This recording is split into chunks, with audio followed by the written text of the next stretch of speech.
I think we should go get our license, man. Plain life saga. So today at the show, we're gonna talk about the 5 types of van you do not want to buy. And compared to what you think I might be doing today, I won't be bitching against the Mercedes Sprinter. I love the van, I just don't want to buy it, okay? Since vans are very big investments, and since you're gonna be very excited about this project, we're gonna make sure your head is straight before you start spending a lot of money on your truck. Number 1, avoid buying a van that you do not like. Like, avoid going out with a girl that you find ugly. It's basically the same thing. I do it all the time. So, number 1, very sad stuff. Buying a van that you do not like because you're in a hurry is probably the worst thing that you could do. You buy a van in May, you take the wheel, you go down in Utah, and then you realize your van smells like crap. Your drawers are not working. When you drive, the van goes like this. Crap! What the hell did I do? I bought something that I don't like. I bought something ugly. It's the wrong color. It's not the right model. I can't stand in it. The water smells like plastic. This is obviously stuff that people in a hurry do. Thing is, they get rid of the vans 12 months later. It's a lot of money. It's a lot of time. It's a lot of investments. And you do not want to half-ass it. By the way, half-assing is my favorite word this week. I just say everything is half-assed. I put half-ass everywhere. I went to Starbucks. I yelled at the lady. I was like, "Did you just half-ass my coffee?" She was like, "What's wrong, sir?" I just wanted to use the word half-ass. So there you go. Number 1, buy a van that you like.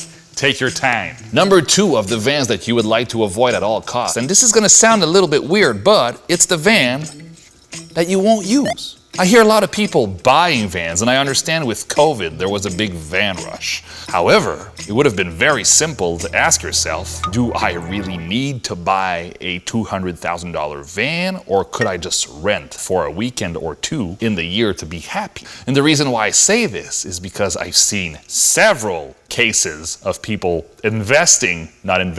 spending money on their vans to use them once or twice in the year and then park the vans in parking lots. And it's kind of sad because it's a lot of money, it's a lot of gear, it's a lot of rigs sitting in driveways all around town. So maybe a little question for you is, do we really want to do that? And if we want to try it out, maybe rent it first before buying or converting a van. There's a lot of rental services out there. RVZ is one of them, where you can just rent other people's vans instead of leaving them sitting in your driveway, and use this money to buy other stuff, like those glasses.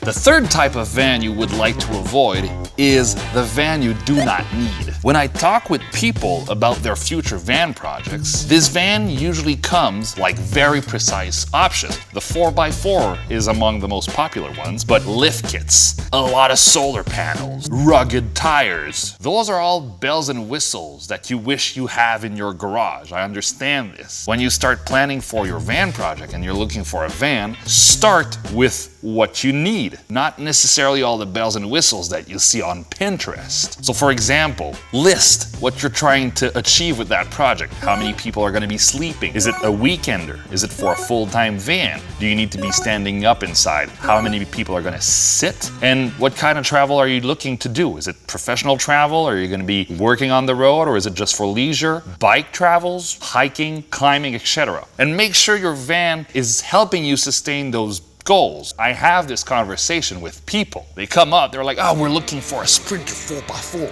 I'm like, "All right, what are you looking to do?" "Oh, you know, just highway travels." And every time I hear that, I'm like, well, if you're traveling on highways, you probably don't need the 4x4. Make sure you list your needs and then add the bells and whistles afterwards. Don't do the opposite. Steve! Wait for me, Steve! Hello, do you have space for 2? I would like to put a roof rack on your plane.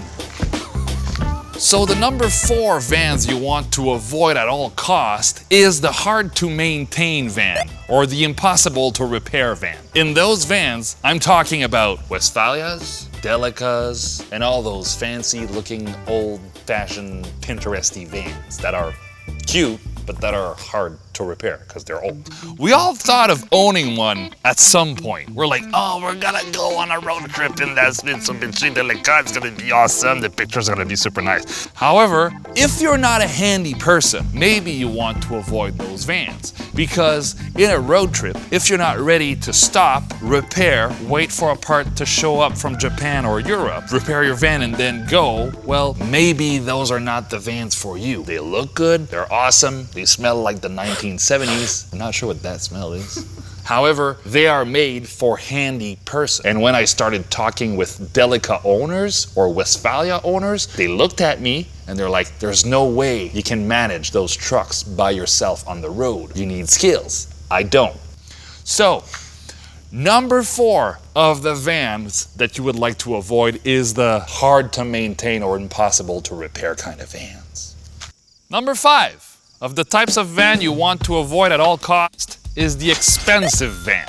So when you start looking for a van online, you're gonna end up looking at all kinds of rigs. Cheap ones, expensive ones, and unfortunately, one of the expensive rigs you can have out there is the Sprinter van. I know. Some people might say, you don't have to go expensive on the Sprinter van, blah, blah, I understand. However, it's the most expensive of the trucks that you can buy out there, especially for the 4x4 version, and well, not all people are suited for that kind of budget. So when you start looking at your vans, just make sure you have a budget. We made a video on Vanlife budgeting, and there's a lot of tips and tricks in that video for you to help start your Vanlife project. Remember, a cheap, good-looking van that does everything that you need it to do will be just perfect for your project. A bed in the back with a cooler and a mattress is probably just enough for what you want to do anyway. So expensive vans, just be careful.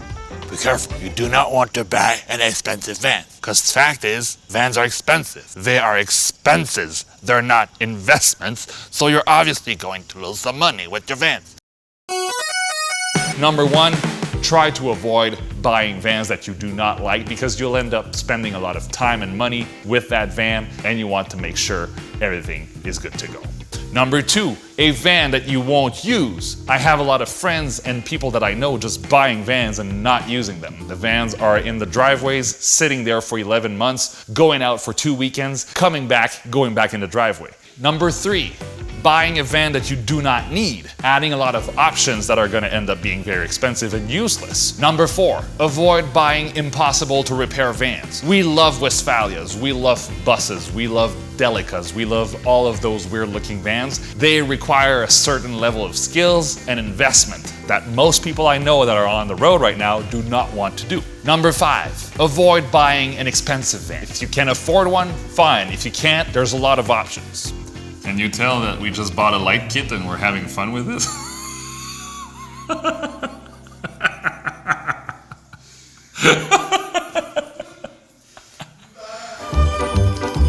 French lesson number 8. Faire les choses à moitié. To do things by halves. Faire is for do, les choses is for things, and à moitié is by halves. Pretty easy. But what if we want more slang? Like half-ass. You would say, he half-assed his exam.